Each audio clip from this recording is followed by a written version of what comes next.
Tomo-ryu Shinobi Keiko, written in 1894 by the 17th Soke, Nakashima Fumio, and that he writes the 7 Shinobi Kun. Number 1, Nin of Ninjutsu means patience.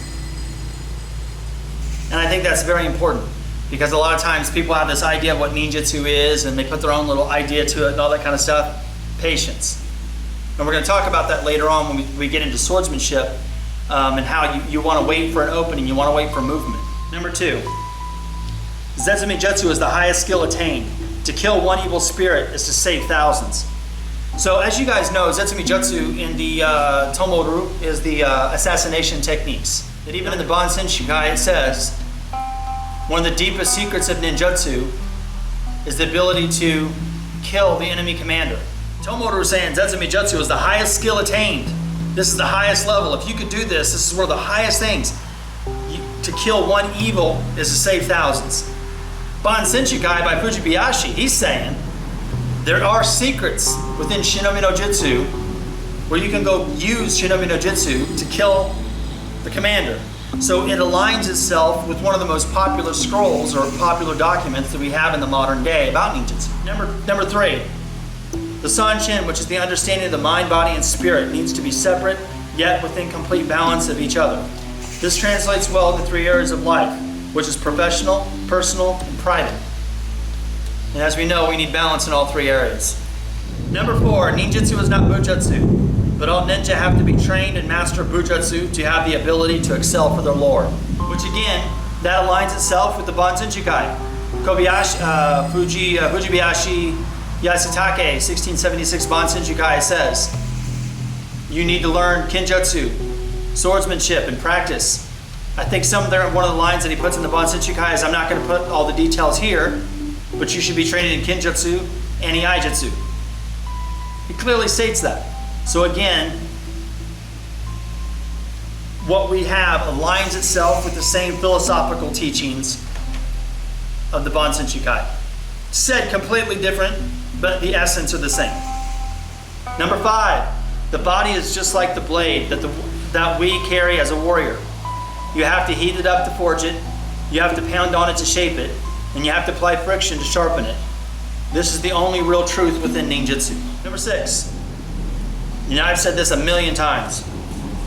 You guys probably didn't know this was one of these nicks in the scroll, but no one's strong enough to get in your mind unless you're weak enough to let them. You need to protect you. Self-defense is more than just a physical skill.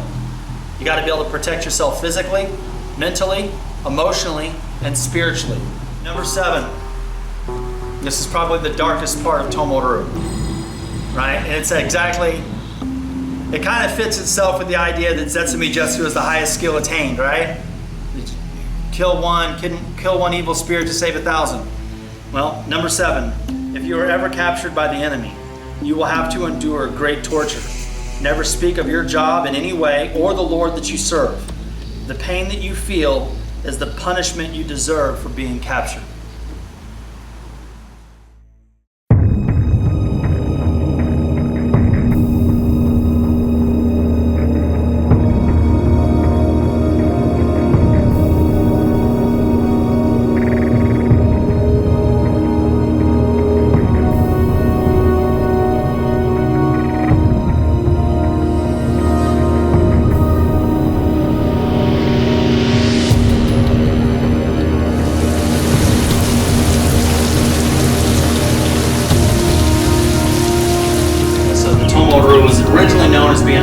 A sword school, particularly at Kodachi school, a school that really focused on the short sword. So there's a certain section in the Jisengata called Tojutsu. And I'll stab through, slice up, step, and rip down, and rip out.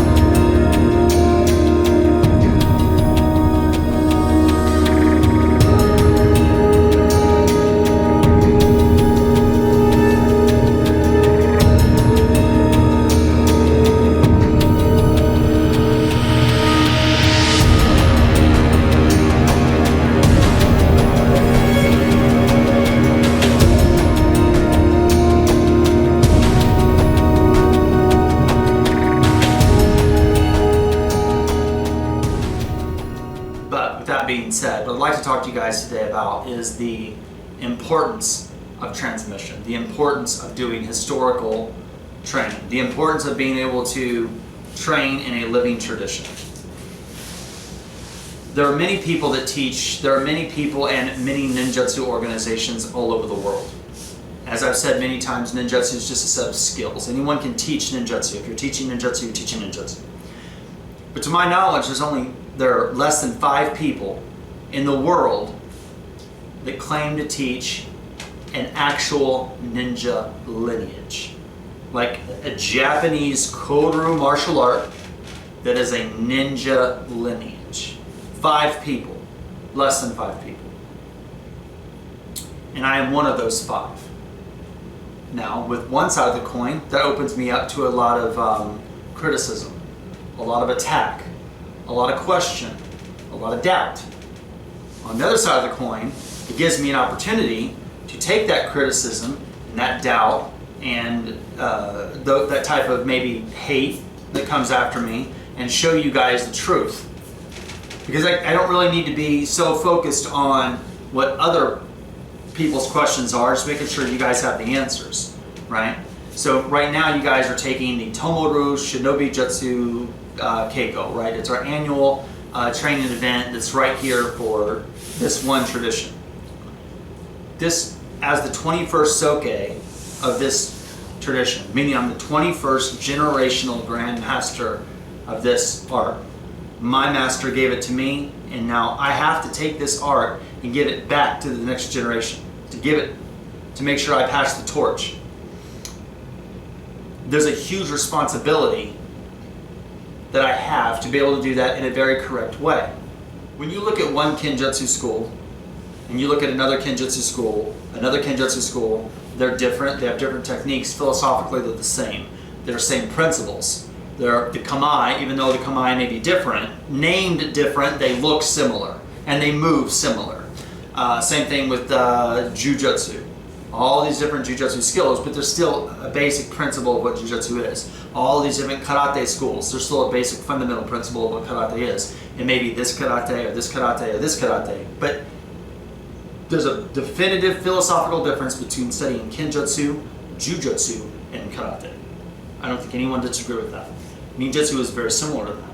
So when we live in an age where a lot of people, there's lots of books that's available, because people, they maybe translated scrolls and translated certain materials.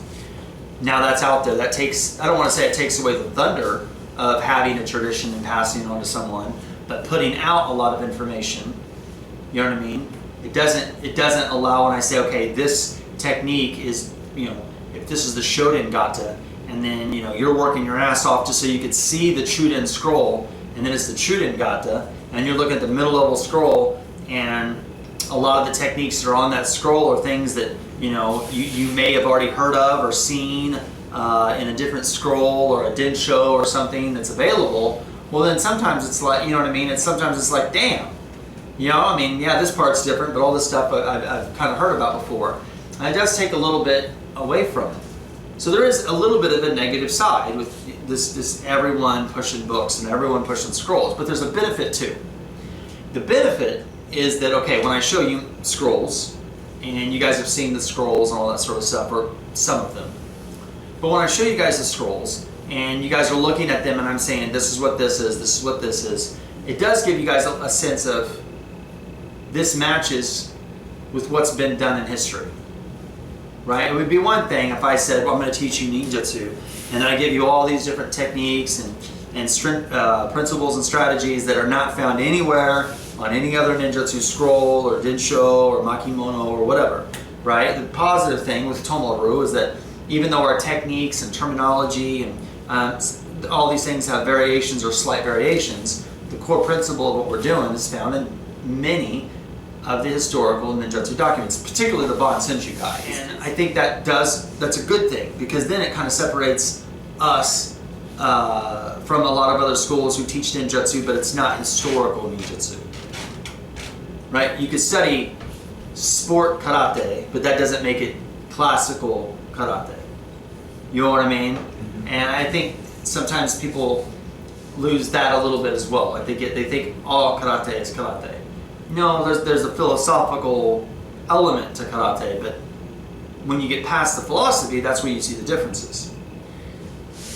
With ninjutsu, for me, I get it that, and like I said, if I would have just sat down with pen to paper and all this kind of stuff, I could have made this sound a lot more eloquent than what I'm going at right now. But I get it that when you look at the other people that claim to have a ninja lineage, and there are, like I said, as far as I know, there's 5 or less that actually say, I am a Soke of this ninja lineage. This lineage was an authentic ninja clan in Sengoku Jidai. You know what I mean? And I am teaching directly from an ancient scroll, and I'm the whatever Soke, and you know, there's not that many people in the world like that. That you know, that just say that's what we do. I am one of those 5 people in the whole fucking world. One thing I think is also the other side of that. Some people, depending on, you know, perception, right, perspective. She's crazy. She's nuts.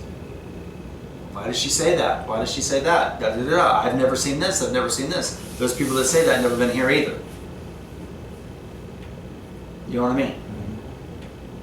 And I think that's extremely important, that even though I'm very open with so many things that as me as a person, whether it's my spirituality, my workouts, my thoughts on the martial arts, my thoughts on reality-based self-defense and the bullshit that people try to spew in the martial arts and all this kind of stuff. I'm so open with a lot of things.